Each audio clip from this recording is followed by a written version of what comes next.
Rasulullah sendiri itu gimana dulu waktu mewujudkan sakinah dalam keluarganya? Pertama, Rasulullah itu selalu dirindukan. Datangnya dirindukan, perginya dirindukan, datangnya menggenapi.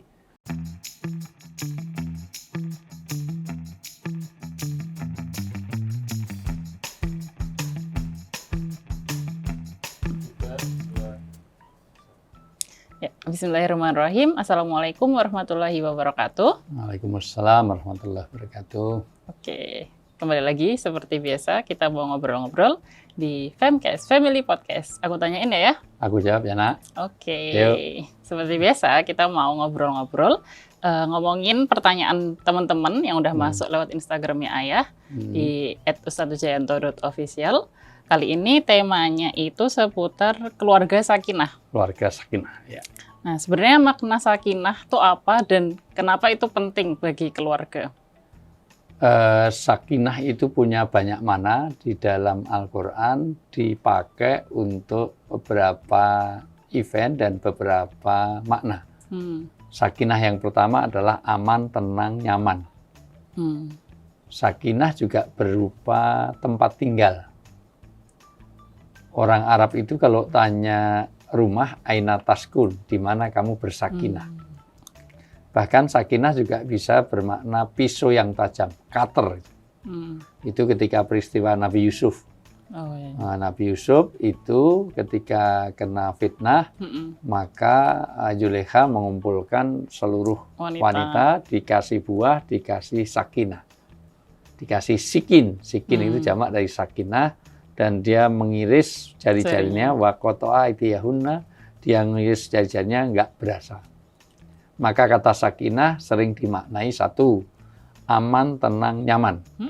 Maka orang yang nyaman di rumahnya, seorang bapak rumah tangga, ibu rumah tangga, anak kerasan di rumah, berarti dia sakinah. Makanya rumah jangan sekedar hanya halte, rumah jangan sekedar hanya hotel, jangan sekedar restoran. Seindah apapun di hotel, ayah kadang-kadang di hotel begitu mewahnya, bintang 5, ada bathtub segala macam, tapi kita merasa homesick. Kalau sudah lama, pengen di rumah, walaupun dari anyaman bambu.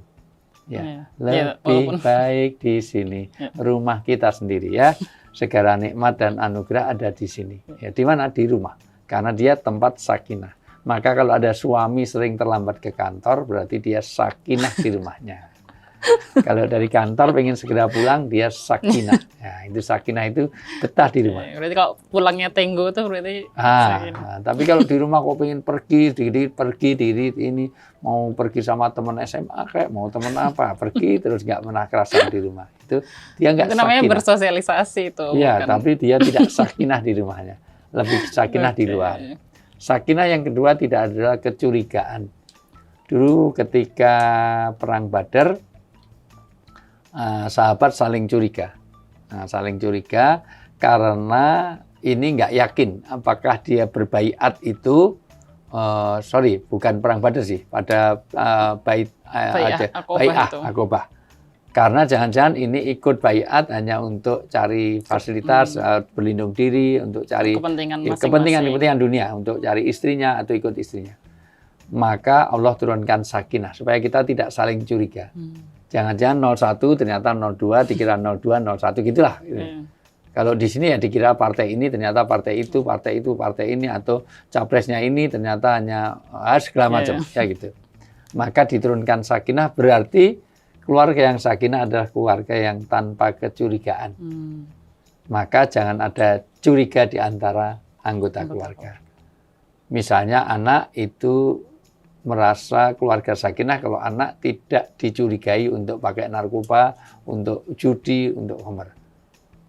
Jadi tenang, nyaman.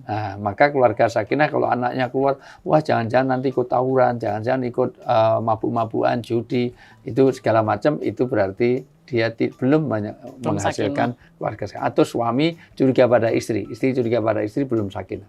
Sakinah berikutnya dipakai pada perang Badar untuk optimistis. Jadi ketika itu hanya 300 orang melawan 1.200. Maka Allah wa'anjala sakinata fi qulubil mu'min. Jadi diturunkanlah sakinah kepada orang mukmin 300 orang menang. Maka optimis untuk bisa masuk surga, optimis meraih kebahagiaan dunia akhirat, itu keluarga yang sakinah. Sakinah berikutnya tadi dipakai untuk pisau yang tajam, walaupun dia sampai melukai, memotong jarinya nggak berasa. Maka suami istri jangan saling menyakiti. Orang anak jangan suka menyakiti orang tuanya. Dipanggil nggak pernah datang, itu nyakiti. Udah dibeliin ini, beliin itu, tapi kurang taat, itu kadang-kadang dipanggil aja datang tidak dengan keikhlasan, dengan cemberut, itu namanya tidak sakinah. Ya itu. Padahal dibeliin mobil, ya semuanya. Nah, terus seterusnya itu namanya tidak sakinah, ya. Nah, sakinah berikutnya tidak saling mengganggu. Di dalam hadis kalau kamu sudah jadi makmum, maka berdirilah dengan sakinah. Jangan taswis. Taswis itu bersama makmum, bismillah, luar biasa. Padahal bermakmum. Seolah-olah malah nyaingi bacaan. Nyaingi bacaan imam. Itu. Jadi taswis itu mengganggu. Ganggu baik ucapan maupun gerakan. Karena ada orang sholat itu sampai cekluk gitu. Ada yang begini malah itu semuanya. Kalau suratnya lagi panjang gitu kan ngantuk panjang, kan? Ngantuk sambil gini, sambil semuanya ya. Jadi itu mengganggu. Maka keluarga yang sakinah tidak ada gangguan internal dan tidak mengganggu keluarga orang lain atau tetangganya. Inilah sakinah.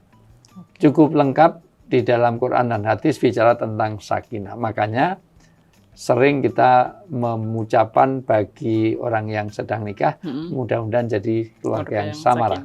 Sakinah, mawaddah, warahmah. Udah, satu pertanyaan sudah cukup. Ya. Oke, terus ini lagi nih sebelum ke pertanyaan lagi. Terus kan tadi maknanya jadi baik banget ya. Maksudnya berarti itu semua kan harus terkandung di dalam keluarga. Itu semakin menyempurnakan itu semakin sempurna, semakin sakinah. Ya. Nah, terus Rasulullah sendiri itu gimana dulu waktu mewujudkan sakinah dalam keluarganya? Pertama, Rasulullah itu selalu dirindukan. Datangnya dirindukan, perginya dirindukan, datangnya menggenapi. Jangan sampai kedatangan malah membuat keluarga enggak, wah sialan ayah pulang, sialan mama ada di rumah. Sebaiknya mama itu pergi saja. Nah, itu berarti Rasulullah selalu dirindukan, Rasulullah selalu bagaimana kehadirannya itu menggenapkan, tidak adanya itu mengurangi. Jangan sampai wujuduhu kal adamu, adanya seperti tidak ada. Ini ada di rumah juga tetap kotor, nggak ada di rumah tetap kotor karena nggak pernah nyapu, nggak pernah ngepel, nggak pernah itu. Matikan listrik aja nggak kepedulian, nah itu namanya dia tidak dirindukan. Nah, dan Rasulullah menjadi pribadi yang mempersona dan selalu menyaguhkan yang terbaik untuk keluarganya. Ya, pulang terlambat bawa oleh-oleh sampai dibagi-bagikan semuanya. Iya, banyak sekali. Malah kita belum makan aja. Gitu iya, buah-buahan dibagikan ke kameramen semua dikasih. Padahal yang bawa aja belum pernah makan, belum pernah lihat. Gitu. Terus disuruh bagiin ke teman yang lain nggak mau, dipek sendiri. Iya, luar biasa. Tidak seperti gitu. Rasulullah. Iya, itu perilaku kameramen kayak gitu. Iya. Oke, kalau gitu kita langsung ke pertanyaannya. Pertanyaan pertama, saya dan suami sudah menikah 4 tahun. Alhamdulillah. Namun sampai sekarang saya masih sering merasa takut untuk membicarakan sesuatu dengan pasangan saya. Bahkan untuk hal-hal yang sederhana. Lebih tepatnya, saya takut dengan reaksi pasangan. Misalnya saja, untuk membeli kulkas, saya butuh waktu lebih dari 2 pekan untuk meyakinkan diri saya untuk memulai pembicaraan tersebut. Bagaimana cara saya menghilangkan rasa takut yang sering membuat saya tidak tenang, Ustaz?